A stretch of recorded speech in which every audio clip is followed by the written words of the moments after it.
Minecraft servers, the pinnacle of humanity.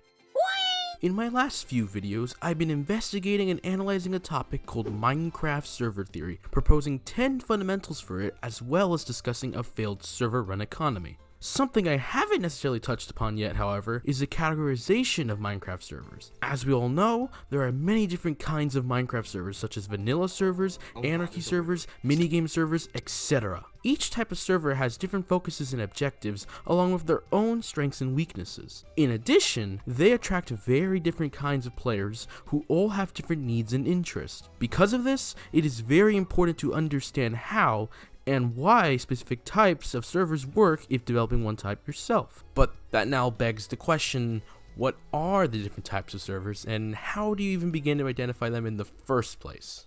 Originally, I thought that this question would be relatively straightforward, that it would be as simple as figuring out the broadest types of servers, then dividing them into more specific subtypes. While this does provide an easy to understand categorization of Minecraft servers, what is or isn't a subtype is somewhat subjective, as well as the line between said subtypes. For example, some might consider Anarchy servers a subtype, but the issue with this is that any type of server that does not have rules is technically an anarchy server. A geopolitical server with no rules is technically anarchy, a roleplay server with no rules is technically anarchy, etc. I was curious if anyone had addressed this issue, but not only did I not really find anything, most that was on this overall topic were just lists of very common server types for satire, which admittedly some of them are funny. In our Discord server for discussing Minecraft server theory, link in description if you're interested, we tried tackling this question with several models of categorization being proposed. These models were able to agree on some of the more broad types of servers, but when it came to defining clear subtypes, there was a lot of disagreement.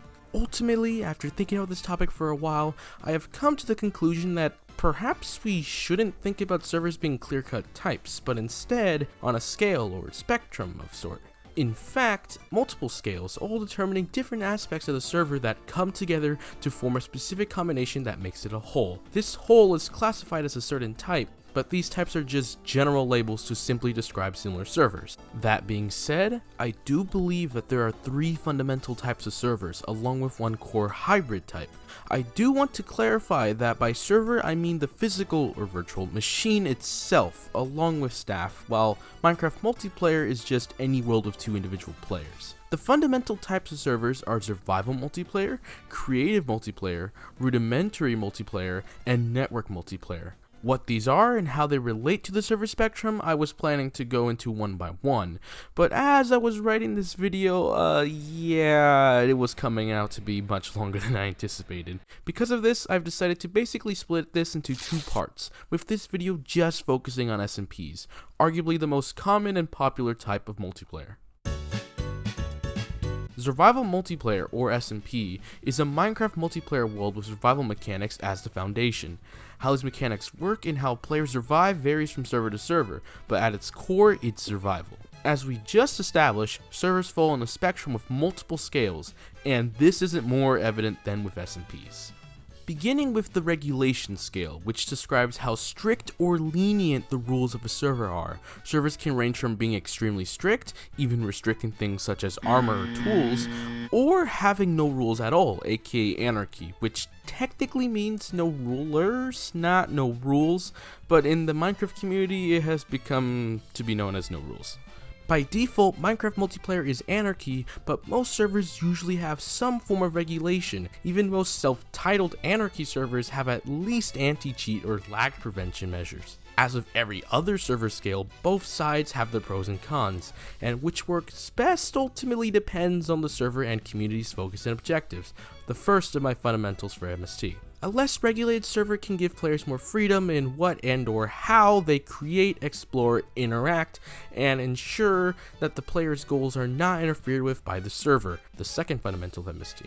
A more regulated server, however, can provide order, stability, sometimes even literal, protect the interests of players, and ensure that the individuals, the community, and the server are on the same page, or in other words, help the server have a clear direction. In addition, it can also be an effective way to achieve game balance, aka the 10th fundamental. Touching a bit more on player interaction, as stated by the 4th fundamental of MST, player interaction results in more activity, And well, an argument against Anarchy is that it can allow for activities such as PvP, which may lead to the avoidance of one another, thus less interaction. The opposite is also argued, however, that these activities actually lead to more interaction by creating conflict, which players can engage in with one another. But of course, the type of players the server has, or the 8th fundamental, will determine what is true for said server, as with all other aspects of regulation and multiplayer.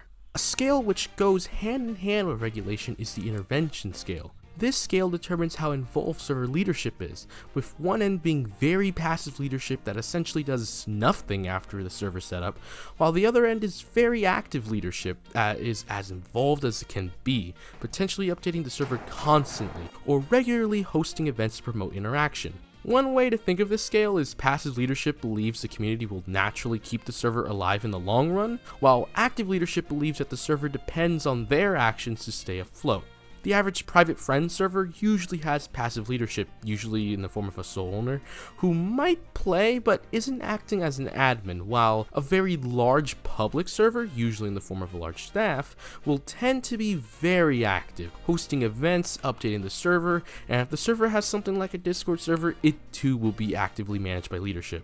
I do want to be clear that an active server doesn't have to mean modifying the game. A vanilla server can still debate whether server leadership should be passive or active. Speaking of modifying servers, the modification scale describes how vanilla or modded a server is. A completely vanilla server is simply base game Minecraft, while on the other end of the spectrum is an extremely modded server with the game being almost completely unrecognizable. The debate of which is more ideal does very much come down to personal preferences, but reasonings for modded will usually include changing difficulty, something I'll get into more in a bit, or increased engagement by keeping things new and interesting. Modifications can also be used to introduce features and systems that support the focus of the server, such as a currency plugin for a geopolitical server. Modifications do not have to be drastic, however. For example, many pro vanilla players will normally be okay with quality of life changes, and for crossplay servers, a plugin such as Geyser is necessary. Slight interjection, I do want to add, modded does usually require a more powerful server than vanilla, becoming increasingly more evident the more modded it gets.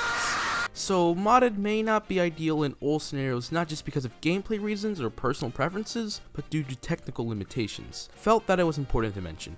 Anyway, now on with the video. While the past 3 scales have probably been relatively straightforward for most and seem reasonable, from here on out, some of these scales might seem a bit odd. The next scale is the roleplay scale, which describes how much of the server is roleplay. While roleplay isn't necessarily something quantitative, we can generally agree on some actions or things being more roleplay, such as developing character lore, and others being more natural, such as taking revenge on a griefer. Also, roleplay actions being unnatural doesn't mean inauthentic, it just means it is not for practical or non-lore reasons. Inauthentic, on the other hand, I will say can be defined as not being done with free will, such as scripting, or by legitimate e-game means, such as building a creative, which I will talk about authenticity more as well. Of course, there are dedicated servers for roleplay, but due to the nature of the scales, any server can be a roleplay server in some way or form. Roleplay tends to resonate well with players who enjoy the arts, with LARPing in particular being quite popular. In addition, some believe it boosts activity and that it might even make players more attracted to the server, thus a more solid player base, one of the server's needs as stated by the 7th fundamental. However, some might argue that it's unnecessary, feels disingenuous, or that it's just cringe.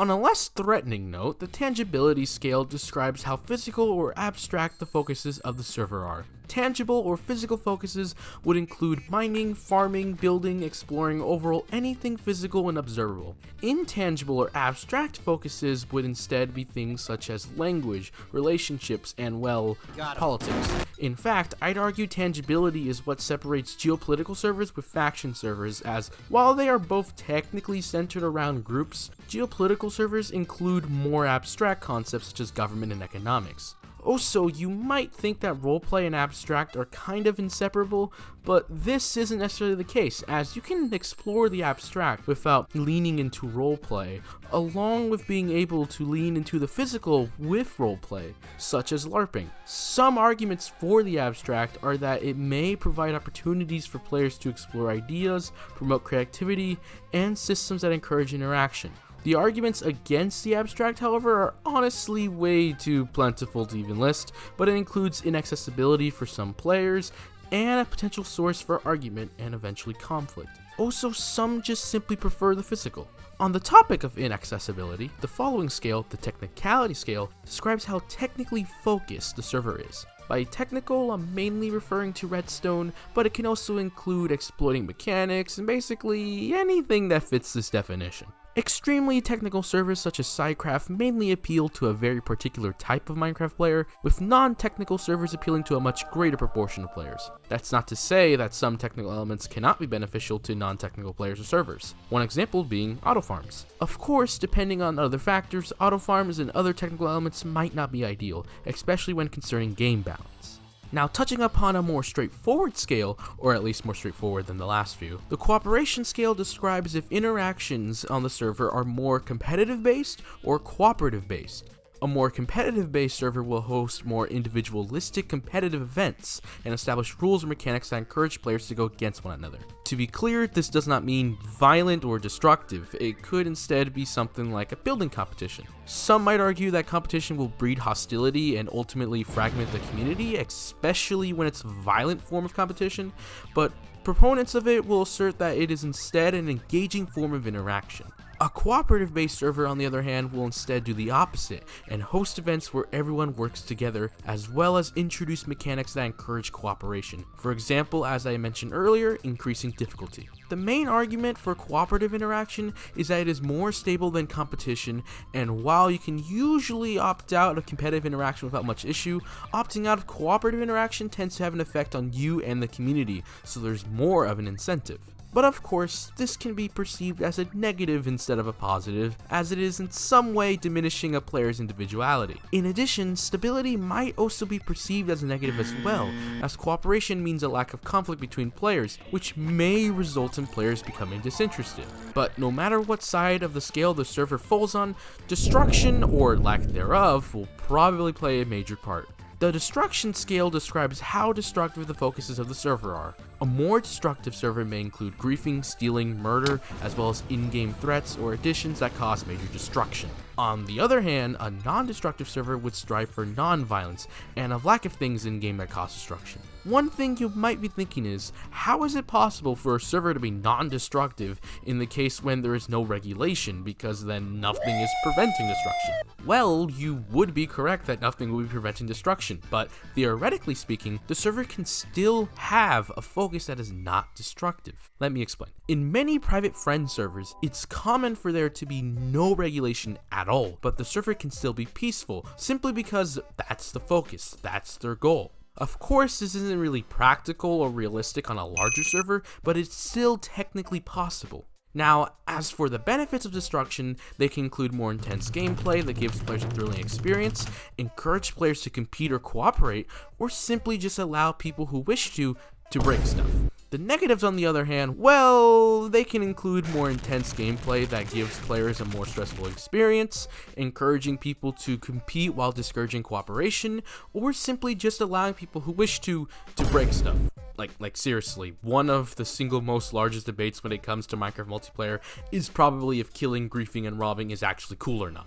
With that being said, the next scale is a difficulty scale. It's basically how it sounds. It describes how challenging or difficult the server is. On the more hardcore side, as in difficulty, not the game mode specifically. Mods might be stronger, spawn more often, crops might take longer to grow, auto farms, elytras, and overall anything that makes the game easier may be banned, etc. On the more effortless or easier side of things, you might see mobs being debuffed or hostile ones being removed altogether. Essentially just anything that makes things easier.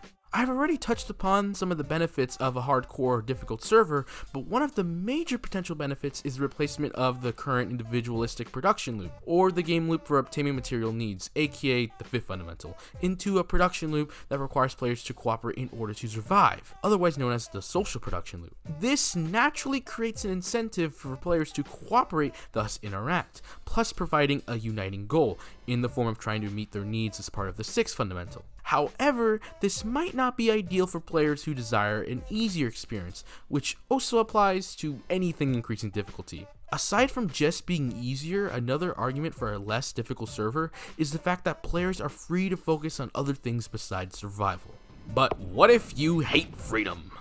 Well, this is the question asked when discussing the authenticity scale, which describes how authentic or inauthentic the server is. As I stated earlier, authenticity is based on free will and in-game legitimacy. So for example, in-game actions done while role-playing a character are authentic as long as they were done without cheats or admin, and committed by the free will of the player.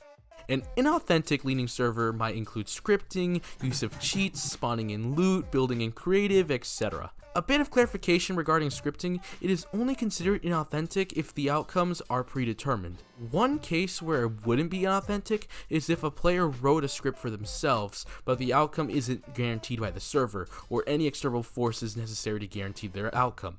This would essentially be a plan or story the player developed for themselves, but as none of it's truly predetermined, it's not a case of inauthenticity, but roleplay, at least server-wise. While inauthenticity tends to have a very negative connotation, in this case there are some arguments for it.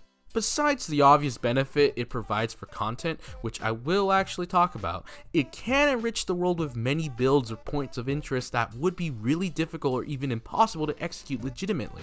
Furthermore, these additions can be made a part of the server at launch, helping provide a unique world from the very beginning, as well as allowing the change of some parts of the world to be more desirable. For example, setting up a more proper spawn. Many of us know how many problems can arise from bad spawn. Finally, inauthenticity can allow for scenarios to be set up, specifically helpful for events. But now, the arguments against inauthenticity, they essentially boil down to the lack of freedom, making the experiments feel less like a game, and in the case of survival, predetermination and admin use are kind of cheating. Overall, things might become unmeaningful if you can just use a command or fabricate events, because then are you really playing a game anymore? To be honest though, there's a lot of videos specifically on this if you want to go deeper, but we'll be moving on to the selectivity scale, which describes how open or selective a server is. A more open server is public and allows many or all types of players to join the server, while a more selective server may have an application system allowing only specific types of players to join, or is just completely private, such as in the case with a friends-only server. The main benefit of an open server are that it allows for a larger potential player base, plus a constant stream of new players. Both are very important for longevity and larger servers, topics I'll delve more into a bit. In addition, server runners do not have to solely rely on their own relationships and connections to build a player base. A selective server, on the other hand, has the main benefits of being able to build a player base that's better suited for the server's focuses, as well as one another, resulting in a better chance of player interaction. Selectivity is also ideal for those who only wish to play with who they're familiar with. Oh, and just like with inauthenticity, selectivity also has a very clear benefit for content, but you can also argue the same with an open server. Once again, it all really depends on what you're trying to achieve. For example, do you want your server to be permanent or temporary? This question introduces the permanence scale, which describes how permanent or temporary a server is intended to be. It's basically how it sounds. More permanent servers are intended to last forever or a long time, while temporary servers are intended to last just a short amount of time. The keyword here though is intent. How long a server actually ends up lasting is not what is being measured by this scale, it's how long it's supposed to last. Depending on the intended permanence of the server, its development and experience will differ greatly. Permanent servers are ideal for focuses which require a longer time to execute, or thrive in a more permanent setting, such as a civilization experiment. In addition, permanent servers are great for player types which depend on or desire long-term experiences, like builders, redstoners, or role players. The negatives of a permanent server, however, include greater risk of players losing interest as time goes on, and also they can be a lot more difficult to develop for and maintain. On the other hand, temporary servers can provide better retention, as their very nature prevents players from becoming disinterested with time. For example, a common practice with many servers is to have seasons, where the server restarts after a season ends, allowing the server to continue with each season.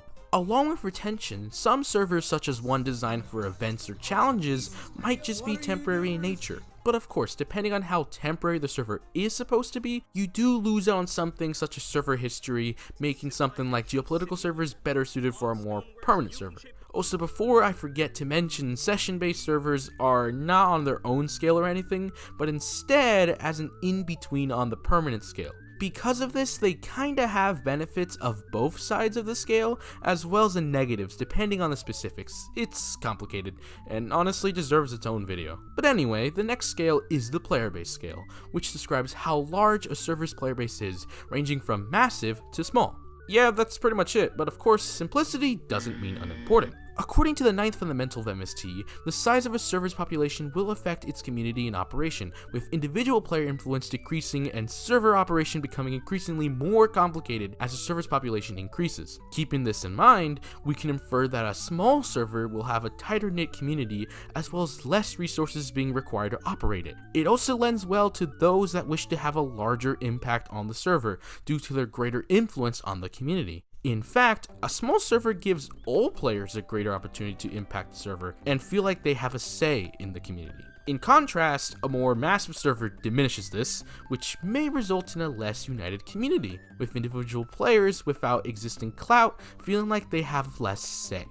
This diminished influence can in some way be a positive though, as the absence or quitting of an individual player isn't as detrimental to the server as it would be with a smaller one. In addition, a massive player base is usually better for complex, system-driven focuses than a small player base is. I know I'm probably sounding like a broken record at this point, but what side of the scale is more ideal really does depend on what you're aiming for.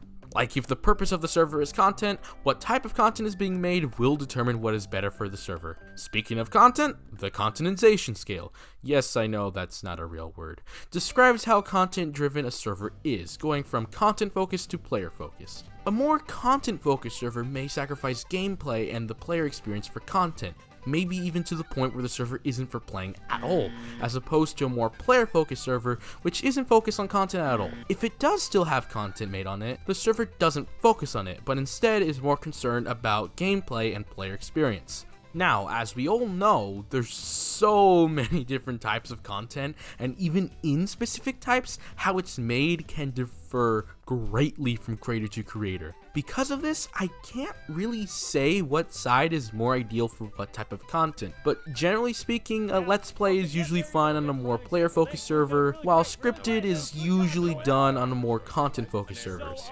What goals each side are better for is pretty straightforward, with content focus usually being better for content as it's specifically intended for it, while player focus tends to be better for, well, being a player and playing.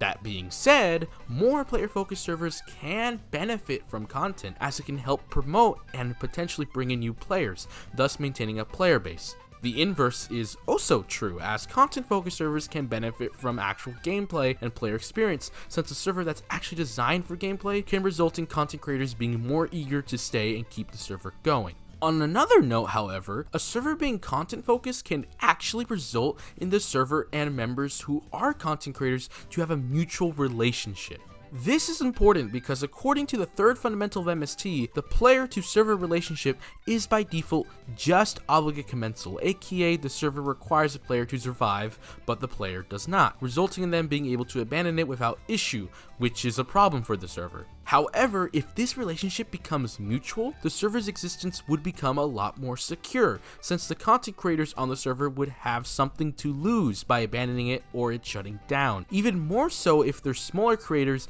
that heavily benefits from the server, due to the server being popular, large creators being on it, etc. Just as with authenticity, I could talk about this a lot more, but that's also for another time. However, there's plenty of videos on content servers and of course many content servers themselves, which you can check out if you're interested in going deeper in the topic. But we'll now touch upon the last of the server scales, which describes where the operational power of the server is concentrated, going from player run to server run. A server run server is operated by some form of centralized leadership such as an owner or staff, while a player run server is operated by a more decentralized form of leadership such as a direct democracy by the player base. Most servers usually are somewhere in the middle, with many servers holding polls for some decisions while still maintaining a strong central authority. But out of the two possible extremes, a completely server-ran server is much more common, especially on smaller servers where it's normal to have just a sole owner with complete authority. Some arguments for server run include greater efficiency due to decision making being more streamlined, central oversight that ensures all operations stay on track, as well as having higher control over the server. However, others would counter argue that this can come at a cost of leadership being less in touch with the player's wants, server operation becoming slower since operations require feedback from central authority, as well as the leadership becoming more susceptible to corruption. Now, with player-run servers, the arguments are that corruption is less likely to manifest, operations are able to be performed without central instruction, increasing operation speed, as well as decisions made being closer to what players actually want. The drawbacks, on the other hand, mainly include a less streamlined decision-making process, causing some inefficiency, potentially hidden as the server becomes greater in scope, a weaker alignment between operations to a single objective due to no central authority, as well as weaker leadership potentially resulting in less control. If these just sound like arguments made for centralized and decentralized governments in real life, it's basically because they are. The server's leadership is basically the server's government, essentially making this server politics. From the rest of the scales, you can see some similarities and parallels between server operation and real-world politics, such as server regulation being similar to law and social policy, while something like the intervention scale being akin to the economic spectrum. I mean, passive server leadership is kind of like laissez-faire Oh my goodness! But with the power scale, while not completely one-to-one to centralized versus decentralized in real life, it's pretty dang close. I believe that this is because server operation, out of every other aspect of Minecraft servers, isn't actually dependent on the game itself. Like, of course, operation will be based on the aspects, variables, and fundamentals of Minecraft servers, but the core principles of operation are the same as any other operation, such as a corporation or government. More so like a government due to both it and multiplayer focused on operating some form of a community. Most of the time. What this does mean, though, is that we can look to real-life government examples to help us figure out how centralized or decentralized a server's leadership should be, with pros and cons once again being generally the same as in real life. A more Minecraft multiplayer specific benefit that it can give, though, at least for a player run aka decentralized server, is that it can result in increased player activity and unity as players have to discuss, debate, decide, and overall cooperate with one another to operate the server, which can also lead to players feeling more connected to the server itself. If you want to know more about the scale, I'd honestly start checking out anything about the centralization of power, as well as analyze already existing server leadership structures. With that, though, are the 15 server scales which make up the server spectrum, and how they relate to SMPs. Now, the reason why I ended up with these 15 specifically has to do with the 10 fundamentals of Minecraft server theory that I previously proposed, which I recommend checking out if you want to know more. Hopefully, this spectrum and this video allows you to better identify servers, understand the many different aspects of a server, along with revealing what focuses and objectives different sides of the spectrum may be better suited for. Overall, helping figure out what is best for what you're trying to achieve with your server. But of course, if you believe that there's any issues with the spectrum, or that I'm missing something, feel free to share in the comments. But anyways, thank you for watching, and I'll see you in the next video. Oh, and also join the MSTI.